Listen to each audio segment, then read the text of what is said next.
be attached to her or the ideas, and that your spirituality was for you to seek. However, Doreen, people got very attached to. And what Louise, the gift she bought was the idea of bringing spirituality to the masses in a palatable way. She was really amazing and doing fantastic work in the 80s. I'll talk a tiny bit about her. She worked with gay men that were recently diagnosed with HIV, and nobody wanted to touch them or deal with them, and she would teach them about the thought forms and patterns that had been part of why they felt like they weren't good enough, because that was what the collective consciousness of society was. And she went on to just usher in Wayne Dyer and all of these other people. I mean, I could go on and name people for, we could do a whole show about Louise Hay, but what she did was she made it possible for Doreen Virtue as well. Now, I'm not going to give you the whole bio of Doreen. Let's just say if you do a Google search, you'll find tons of stuff. But she is probably, arguably, the angel lady, like I said. She's highly influenced a lot of people, and she recently denounced these cards, and like I said, it caused these shockwaves. And she said she saw Jesus. She said she had a Jesus encounter and whatever else. Now, my theories are that there's some fear around it. She's also going through her second Saturn return of sorts. And so there's a lot going on. I also took a look at her chart, and I realized that this was exactly the place that she needed to be. But among all of these thought pieces and all of these articles, I realized this. I found a guru in that. I found a lovely lady on YouTube.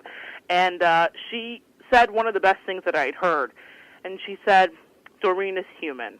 After I went through my anger and how dare she? This is the work I do. A lot of people do this work for a living because Doreen empowered them. Does that mean that what she empowered you to do was invalid? I don't think so. Does it mean that everything she did was right? I don't think so. And I'll give you an example of that. She sent me a free meditation because I had purchased some of her books. She had written a book called Earth Angels, which was essentially about dealing with what the phenomenon of the light worker not having healthy boundaries. And so a few years ago, I was doing some work with that for myself. Healthy boundaries, figuring out where I end and my client begins. And so I was reading this book, very helpful. She has a background. She's a doctor. She has a doctorate in psychology, I believe. So I thought, okay, and I'm a self-help lover, so I was reading this book. And because of it, I got a free little download and email about a meditation with one of her partners, James Van Praagh. Now, if you've heard of him, he's a medium, and he also is affiliated with Hay House. And so he was leading it, and she said, hey, I'd love for you to listen to this. This is for creatives and spiritual creatives. I said, well, that's me.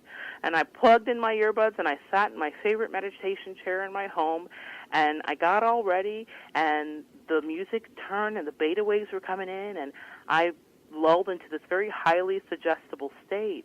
And everything he was saying for the first 8 minutes was great.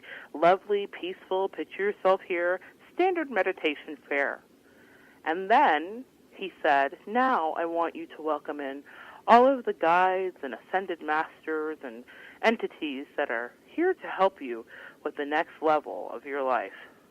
And I can't tell you how quickly I ripped those earbuds out of my ear, because my Christian background and my own spirit discerned, what? It was like a record scratch. No, ma'am. I am not, no ma'am, no sir, no entity, no thank you. I did not want to invite anything in. And while I work with angels and I see the evidence of them in my life daily, even as I was finishing up writing this, I was getting angel numbers and confirmation about what I needed to do in my path. Maybe I'll share that angel number with you at the end of the show. But I realized that, and I felt anger, let me be honest, because I have the spirit of discernment, and a lot of people do. But people that are new to this version of spirituality may not have thought that was a strange thing to invite entities. And I thought, what entities? What ascended masters? Who comes up with these names? Where are they coming from? While we talk about angels, I always try to be realistic about it and tell you guys, we give angels names and we assign he or she. That's our junk. That's our man-made stuff. That's not the reality of what I think angels are. I think angels are energy forms and spiritual beings. I do not at all think that they have blonde flowing hair or black afros or any of that. I don't think that they are a color or a race. I think that's what we do to comfort ourselves. So when you're telling me that you have a deck of Ascended Masters, Doreen Virtue, I'm like, well, where, Harpo? Where did these Ascended Masters come from? Houseway, as it is said lately. Where did they come from? What are these people's names? Did you make these up? And some of it felt contrived. Does that mean that everything that Doreen put out was to be abolished, even though she's now abolishing it herself and denouncing it? No, because she did have some really interesting truths, and she did lead people. But in the wanting to be led, she was also leading people into that, this meditation from her friend that was a free gift that was absolutely incongruent with, I think, truth for me. Maybe for somebody else it was lovely, but for me it made me angry, like I said, because I thought someone else may not. And I called my best friend and I said, girl, did you get that free meditation? If you did, do not listen to it because I'm very concerned. And I said, or do listen to it. Tell me what you think. And she went in and she was like, I felt creeped out immediately. We both were in agreement, and that happens to be a place we can be in, but I'm just saying to you guys, it bothered me for other people. I thought, where are you leading these people? Where are you leading them? They might not know to stop this in their tracks. Now, because of my background with the cults and things of that nature, I am very aware of leading. Now, it doesn't mean that I don't like someone and someone can't be a guru for me and I can't get caught up, because I do. But it's something that I, like I said with that book I was reading of hers, strive to really keep clear. With my clients, when they start getting dependent on me, I will tell them, I so appreciate you and I love you, but you need to be thinking about this for yourself, and you have free will. No one man has all the answers. No one man can predict your entire future. We get hits. We are empaths. We are energy workers. We're intuitive. I will never detract from the gifts that I know I have and many in my community have. But what I will say is that there can be unhealthy dependencies for people that want to be led. I've had clients that have been swindled out of thousands, hundreds of thousands of dollars from shamans and gurus, and they're predatory. It's just like a loan shark. They're predatory. They want to pay their bills. And I've had clients say, why are you telling me not to call you? I don't mind, I don't mind what you're charging. I think you should charge more. I've had all those things said to me. And if I talk to a client too many times in a week, I give them a reality check. There is no information that I'm giving you right now. Right now what you're wanting is a friend and a counselor, and you're willing to pay for my time, and that's lovely, and I appreciate you. But I want you to be healthy more than I want you to pay my bills. That is so important to me to be integral, because it's very easy to get caught up in the hype of a Doreen Virtue and believe your own hype. It's very easy for you to think that you have all the answers, but you don't. And if someone starts to believe in you in that way, like we did believe in Doreen, and I have believed in people myself, it's very easy for you to be led astray while they're trying to initiate you to your next level. So I struggled with that for the past few weeks, and I wanted to bring that to you because I don't discredit everything Doreen does.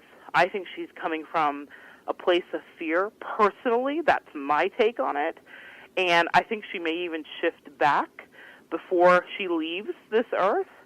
But I think at this second Saturn return for her, she's dealing with feeling, maybe I've led people astray, and she wants to do a hard course correction. And so she's doing that and denouncing some of the stuff that I knew didn't resonate for me anyway, those Ascended MasterCards, various other things like that. I think that we all get to have that moment. And the YouTuber that I was mentioning, she said something here that I want to share with you, and I thought it was so true. She said, I think Doreen got tired. Because as a light worker, people come to you and they want answers, and Doreen gave readings, and she gave information, and she gave messages. She talked to angels, and that was her thing. And I think she got tired of taking care of everybody. And in the church, there's a patriarchy established and a hierarchy established where you cast your cares instead of people casting their cares to you. People were treating Doreen like a god. I have done it with readers that I have loved in the community and had hard lessons about it when they shifted to the left or the right in their spiritual path. One comes to mind in particular. And while I won't share her name, I will share that she was the best reader in our little metaphysical community. And she didn't use cards. She was all under the Holy Spirit and Christianity. But she was at all of the psychic fairs I was at, and I wanted to be her. And we befriended one another and had a nice friendship. And then she got really involved in a super churchy church and rebuked me. And I was shocked because I had, gotten into this as a fledgling young spring chicken many, many, many years ago, and she was like the rock star, okay? And we were like great friends and had a lot of fun together. But she came to a point in the past couple of years where she rebuked me. It was a strange thing that happened because I had a little shop at the time, and I was doing readings out of the shop, and she normally would come and bless the shop. She wouldn't come and bless, and I just noticed a lot of distancing. But then she would send me all of her clients that she used to read for, because she couldn't do it anymore, but she'd send them to me. But she had rebuked me. It was very confusing, and that's when I know something's coming from fear. She was dealing with her own shift and change, and it broke my heart because I loved her dearly. We never had an issue. She was an older lady, never had a problem. But what I realized is that she had shifted, and I was attached to her, and I had followed her like a guru. So when she said to me, "You're wrong, and you need to stop," I thought, no, not you. Not you. Because we used to laugh and giggle and have inside jokes, and really, she could see that I was growing, and she was like, you're next, and you're coming up, and this is happening for you. She'd do predictions for me, and it was lovely. But she shifted because she needed something else, and I had to relearn the lesson that I had learned many years before while dealing with the situation in the cult, that you cannot be attached to the person, be attached to the lesson. Was she a guru for me in the moment? Yes, she was. She taught me how to be a better reader. She taught me how to not use cards if need be. She taught me how to really rely on my intuition. She taught me so many invaluable lessons that make me the person today that I am. But I couldn't hang on to the hem of her dress and follow her around forever. She even tried to get me to come to her church and say I should be part of the church, and God had told her that. But what I knew it was fear. She wanted me as her friend to be attached with her. But she didn't want me to be attached to my own spiritual truth. She wanted me to divorce my spiritual truths in order to maintain the friendship, and I wasn't willing to do it, and so we had to part ways. I love her, and it broke my heart, but I realized that she was still a teacher. Doesn't mean she was any less important. I want to talk about attachment from another mini guru that I had in my life named Sonia Choquette, also very popular. You can find her through Hay House as well and various things. She is a psychic and an intuitive. And I have a friend that loves her and was always recommending, oh, you should follow Sonia. Oh, get her book. She's wonderful. But I knew that my level of what I did wasn't where Sonia's was, and it wasn't to say I'm any better or worse than her. I'm just saying that she has a very specific ministry, if you will, for getting people initiated into understanding how to use their intuition.